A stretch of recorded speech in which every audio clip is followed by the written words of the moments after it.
Why, hello there, bloody good day, and in this tutorial we're going to be talking about unordered lists. So our 27th tutorial, and yeah, it's definitely time to learn how to style unordered lists. So before we can style an unordered list, we probably would need one, eh?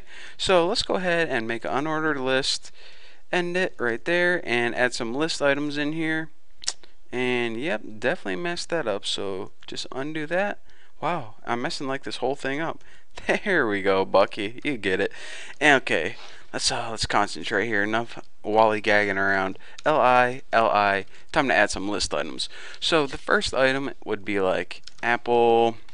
Let's just go ahead and copy this. Way too lazy to type this again. So okay, what's on my mind?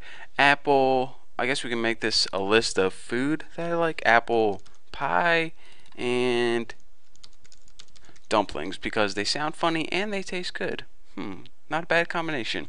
So now that we have an unordered list, let's go ahead and check it out. A regular dumb old list with these dumb old bullet points. I mean, this is a nice list of food, but I want to spice things up a bit. I want to make this look nice and pretty.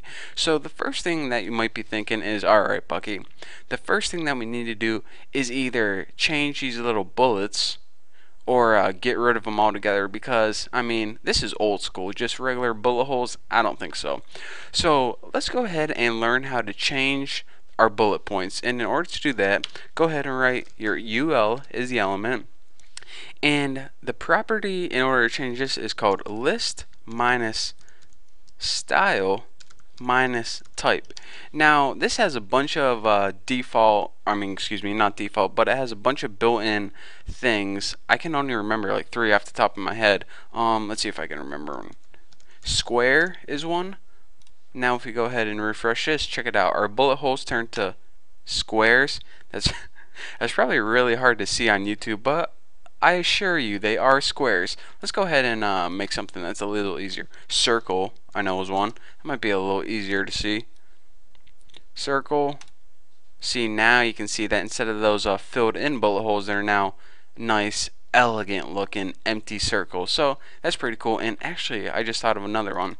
I don't know why I thought of this, but it's called katakana. And you gotta say it like that. You just have to. I didn't make the rules. And if you refresh this, you can see these, I don't know, I guess they're like Chinese or Japanese symbols. If anyone knows what those symbols mean, then leave me a comment below, because well, obviously because I don't know what they mean and I want to know. So anyways, that is the basics of how you change your unordered list from regular dumb old bullet points to something else. So another thing that I want to mention is, if you go through and you see, you look on the website and you go through looking at all the bullet points that you can use, and none of them really, I don't know, tickle your feathers, I guess. None of them really make you happy. You can go ahead and download an image or make an image and use them as your own custom bullet points. So I went ahead and I already downloaded an image off the internet, and it's just cool little check mark. And if I wanted to use that instead of my bullet points, here's what I would need to do. First of all, you don't use list style type anymore, so go ahead and delete all that. What you use is a property called list style image. And of course, anytime we want to use the image in CSS, we use the keyword URL with those parentheses, and inside our parentheses I have a file that I already downloaded. So if you do this, it's not going to work because this file isn't on your computer. But anyways, I already have this in my folder. It's called check.ping. So when I go ahead and save this and refresh, it's going to go from katakana to those cool little check marks. So now you can see, instead of those bullet points, it has like my own custom whatever I want. So I just want to show you guys that there is a way to if you're not happy with anything they give you by default, then you can make your own. So another thing that I wanted to cover in this tutorial, maybe I'll save this for next tutorial. Now we got time to do it now. Let's go ahead and delete all of this and add a property like border 1 pix solid red. This is a problem that I had a long time ago, and I I remember that every time I made a website, it would annoy me. So I always use unordered lists when I have like a navigation bar on the side.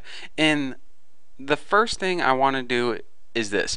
First of all, on my navigation bar, I don't want these little bullet points. So in order to remove those, I go ahead and in my CSS, I go list style type, and I set this to none. And I'm thinking, alright, whenever I do this, the bullet points are going to disappear, and all of these, which would be links, are going to be pushed nice and neatly to the left. But I refresh, and I get this problem. I have this huge space to my left. Even though there are no bullet points, I just want to like shake my computer, and I'm like, dude, you don't have any bullet points, so you don't have to move over. So can you just hop over there where you should be? Go ahead, just hop on over. But it doesn't do that. In order to get those to the left, let me explain this first of all. By default, your browser gives padding, at least left padding, to unordered list. It also gives a margin, I believe, by default. So in order to fix the padding, I mean, you would think that it would be 0 by default because it just makes sense, but it isn't. In order to fix the padding, you need to explicitly set this to 0. So go ahead and type padding in there and go ahead and type 0. And now once we go ahead and save this and refresh it, check it out. Everything is pushed nice and neatly to the left. And of course, if this is too much for you, you can alter the padding accordingly. But I just wanted to show you guys, whenever you guys are, making a website and you're like, making an unordered list as a navigation column seems like a good idea, and you have this problem, well, now you won't have it anymore like I had. So I shot myself in the foot so you guys wouldn't have to. So anyways, that's all I wanted to show you guys, trying to save you a little headache at least. So there you have it. So thank you guys for watching this tutorial. I don't know what I'm covering in the next tutorial, but like always, it's gonna be amazing. So anyways, thank you guys. Don't forget to check out my website, and I'll see you guys later.